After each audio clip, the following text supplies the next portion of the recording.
गुर्दे की पथरी यूरिक एसिड या कैल्शियम की ज्यादती की वजह से बनती है।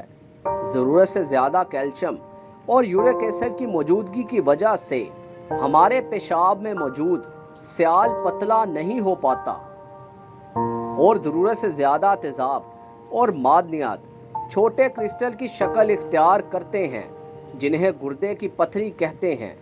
बाद घरेलू इलाज के ज़रिए गुर्दे की पथरी का इलाज मुमकिन है।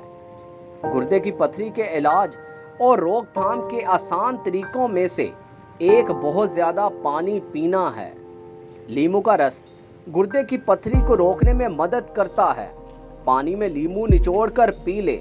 लीमू एक ऐसा केमिकल है जो कैल्शियम की पथरी को बनने से रोकता है। सेब का सिरका गुर्दे की पथरी के लिए बहुत मकबूल इलाज है। उसे शहद में मिलाकर दिन में 3 बार पी लें। अनार के बीज और इसका रस इनकी खट्टी नौयत खसूसियत की वजह से गुर्दे की पथरी के लिए बेहतरीन घरेलू इलाज है।